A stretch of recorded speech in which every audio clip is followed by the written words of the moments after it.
Hey everyone, Krista here with Notch and the Rope Runner Pro. So I've been climbing on this for about a year now, and yeah, I just wanted to talk about how to inspect this device. First things first, when you get this, make sure you download the owner's manual and read about it. Make sure you understand it and you know all of its capabilities and limitations. Both for SRS and MRS climbing. Once you've done that, what also comes with it when you download and print it is an inspection sheet. So you can keep track of your inspections. Notch wants you to inspect them at least annually for like a full round inspection.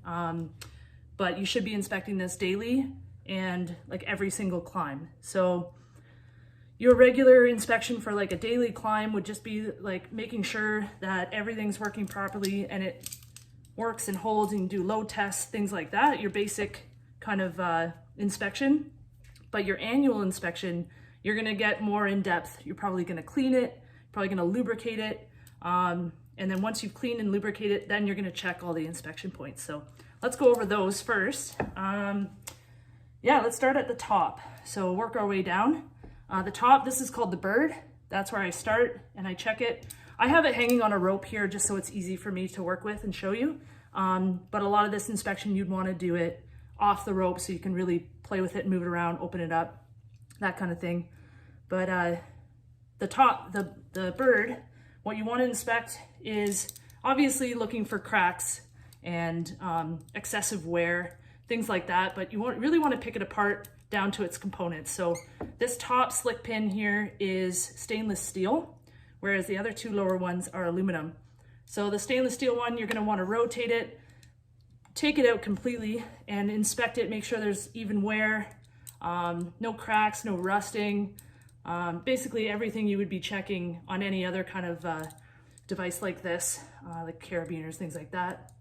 I also make sure that I check the little pins that hold it in place. I push them down, I decompress them and make sure they come back up.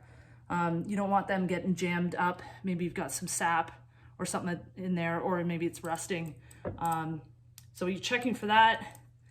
When it's not on the rope, you want to check that the spring mechanism springs back naturally and flicks back to neutral position on its own. You can also take it all the way back and then make sure it flings back naturally as well. Obviously with the rope in there, it doesn't really do it, but when you have it out and apart and you're playing around with it, you'll see what I mean. It flicks back and forth. And listen to it too. Make sure it's not making any creaking noises in the spring.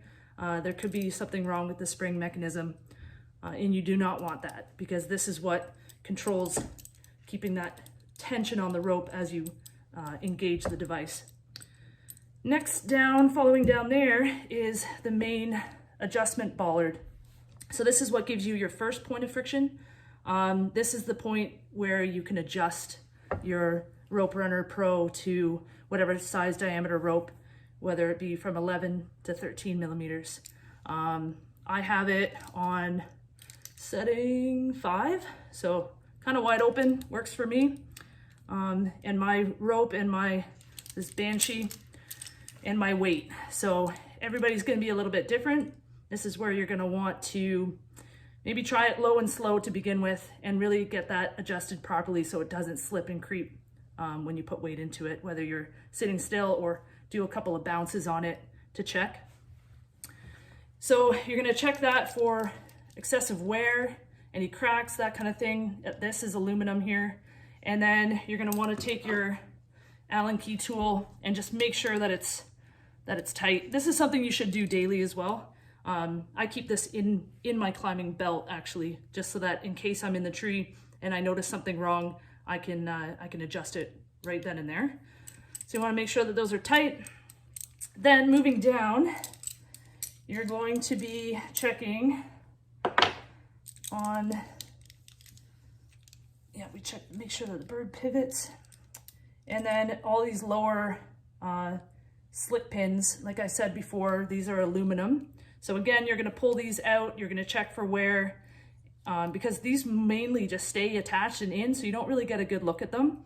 So you want to pull them right out, inspect them, again, checking that you can compress the slick pin things on the end. I don't know what that would be called, but push them down, make sure they come back up.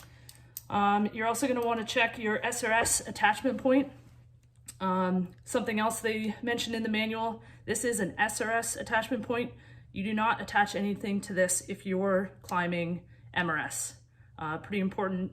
You can collapse the device. It's just not designed for MRS to be using this fair lead point. So you're going to check for that, make sure that it moves freely and it's loose, it's not bent or anything like that.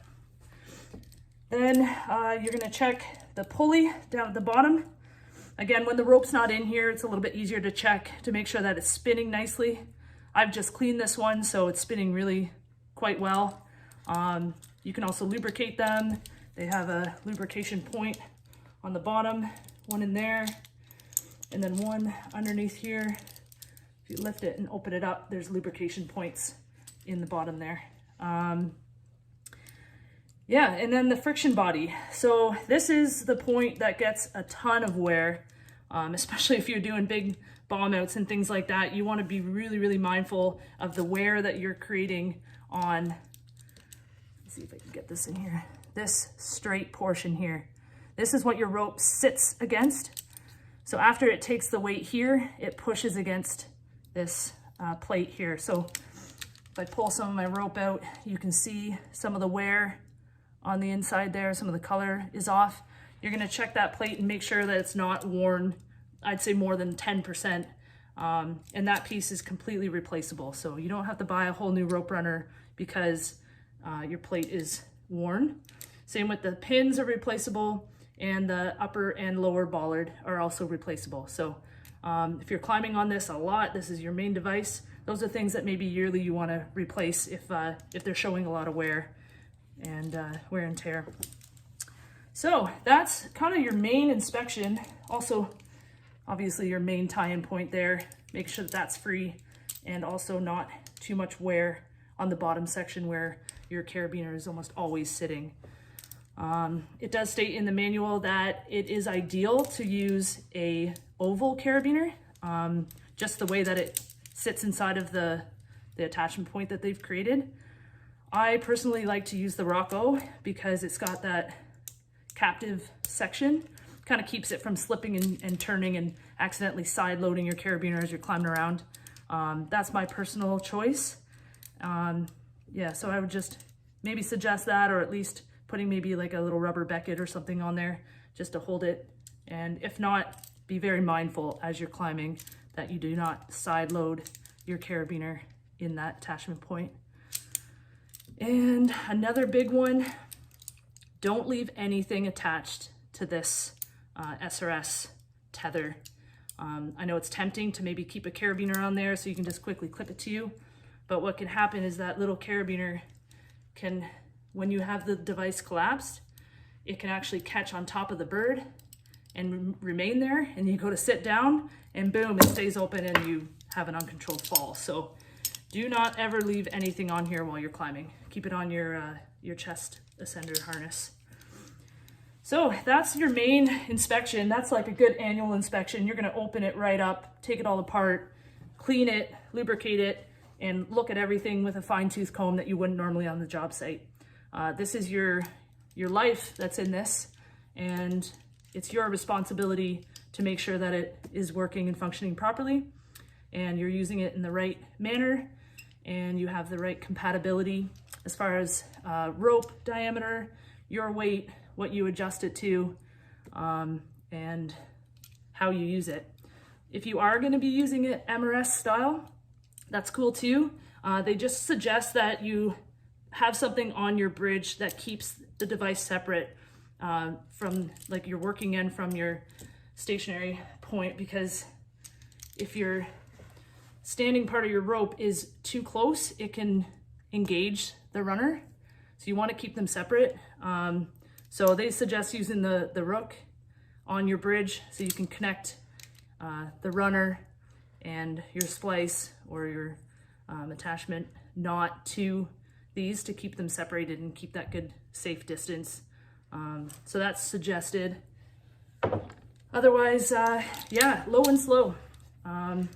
It can be quite a learning curve going from hitch cord, and especially from MRS to SRS and not having any SRS experience. I would really highly suggest trying this out on the ground first and just getting a feel for it, and then start graduating up higher and higher. But just making sure you have it adjusted properly is the very first key ingredient to this working properly. And best thing would be that you climb with someone that's already used it and understands it and knows it, that makes sure that you have it set up properly, you're using it properly, and then you'll feel a little bit more confident in learning how this device works. So yeah, that's what I gotta say about the Rope Runner Pro. I hope you're all enjoying it, and as much as I am, and be safe. Thanks.